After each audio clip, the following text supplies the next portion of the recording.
My fellow Americans, I'm speaking to you tonight from behind the resolute desk in the Oval Office. In this sacred space, I'm surrounded by portraits of extraordinary American presidents. Thomas Jefferson wrote the immortal words that guide this nation.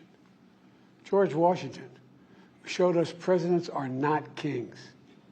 Abraham Lincoln, who implored us to reject malice. Franklin Roosevelt, who inspired us to reject fear. I revere this office, but I love my country more. It's been the honor of my life to serve as your president. But in the defense of democracy, which is at stake, I think it's more important than any title. I draw strength and I find joy in working for the American people. But this sacred task of perfecting our union is not about me. It's about you, your families, your futures. It's about we, the people. We can never forget that. And I never have. I've made it clear that I believe America is at an inflection point. One of those rare moments in history when the decisions we make now will determine our fate of our nation and the world for decades to come. America's going to have to choose between moving forward or backward, between hope and hate, between unity and division. We have to decide, do we still believe in honesty, decency, respect, freedom, justice, and democracy? In this moment, we can see those we disagree with not as enemies, but as fellow Americans. Can we do that? Does character in public life still matter?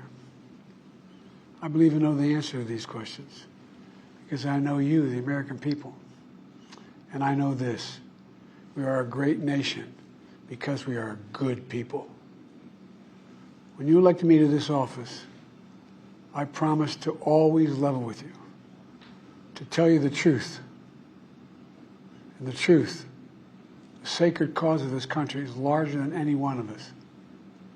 And those of us who cherish that cause, cherish it so much, a cause of American democracy itself, must unite to protect it. You know, in recent weeks, it's become clear to me that I need to unite my party in this critical endeavor. I believe my record as president, my leadership in the world, my vision for America's future, all merited a second term. But nothing can come in the way of saving our democracy. That includes personal ambition. So I've decided the best way forward is to pass the torch to a new generation. That's the best way to unite our nation. You know, there is a time and a place for long years of experience in public life. But there's also a time and a place for new voices, fresh voices, yes, younger voices. And that time and place is now.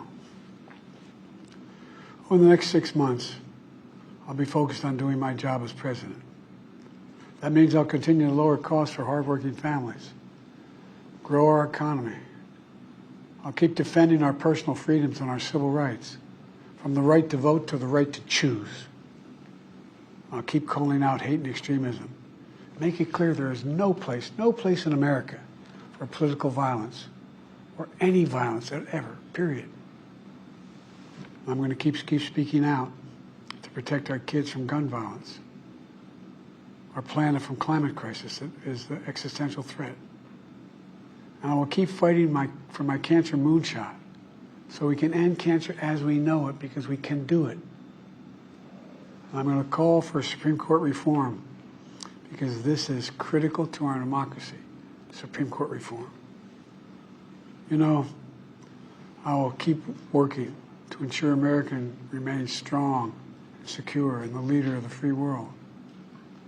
I'm the first president in this century to report to the American people that the United States is not at war anywhere in the world. We'll keep rallying a coalition of proud nations to stop Putin from taking over Ukraine and doing more damage. We'll keep NATO stronger, and I'll make it more powerful and more united than any time in all of our history. I'll keep doing the same for our allies in the Pacific. You know, when I came to office, the conventional wisdom was that China would inevitably surpass the United States.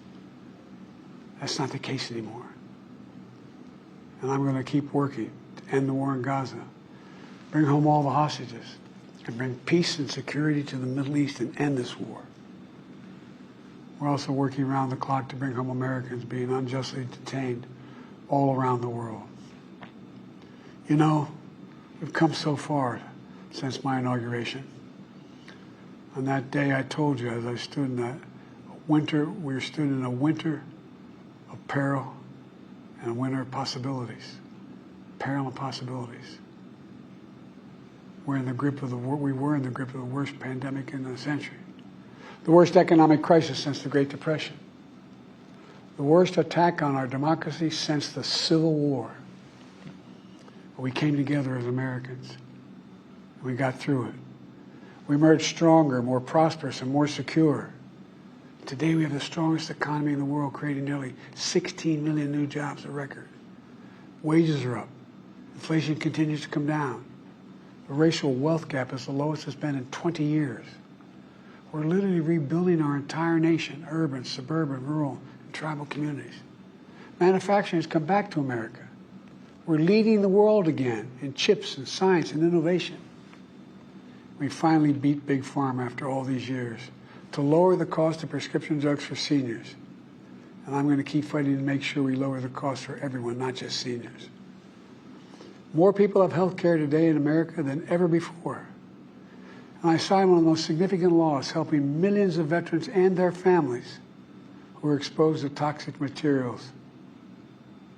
You know, the most significant climate law ever in the history of the world. The first major gun safety law in 30 years. Today, the violent crime rate is at a 50-year low. We're also securing our border. Border crossings are lower today than when the previous administration left office. I've kept my commitment to appoint the first black woman to the Supreme Court of the United States of America. I also kept my commitment to have an administration that looks like America and be a president for all Americans. That's what I've done. I ran for president 4 years ago because I believed and still do that the soul of America was at stake. The very nature of who we are was at stake.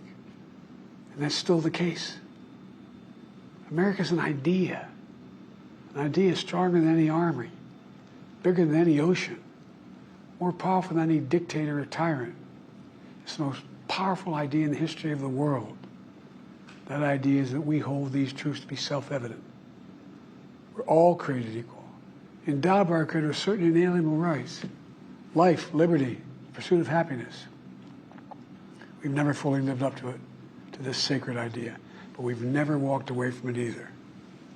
And I do not believe the American people will walk away from it now. In just a few months, the American people will choose the course of America's future. I made my choice. I've made my views known. I would like to thank our great Vice President, Kamala Harris. She's experienced, she's tough, she's capable. She's been an incredible partner to me and a leader for our country. Now the choice is up to you, the American people.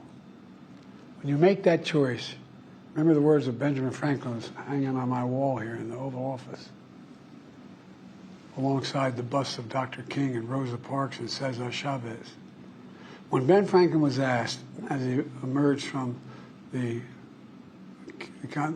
convention going on, whether the founders had given America a monarchy or republic, Franklin's response was, a republic, if you can keep it. A republic, if you can keep it. Whether we keep our republic is now in your hands.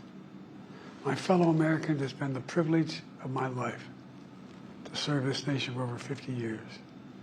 Nowhere else on earth could a kid with a stutter, from modest beginnings in Scranton, Pennsylvania, and Claymont, Delaware, one day sit behind the resolute desk in the Oval Office as President of the United States. But here I am. That's what's so special about America. We're a nation of promise and possibilities, of dreamers and doers, of ordinary Americans doing extraordinary things. I've given my heart and my soul to our nation, like so many others. I've been blessed a million times in return with the love and support of the American people. I hope you have some idea how grateful I am to all of you. The great thing about America is here, kings and dictators do not rule, the people do. History is in your hands. The power is in your hands. The idea of America lies in your hands. We just have to keep faith, keep the faith, and remember who we are. We're the United States of America, and there's simply nothing beyond our capacity when we do it together. So let's act together, preserve our democracy. God bless you all, and may God protect our troops. Thank you.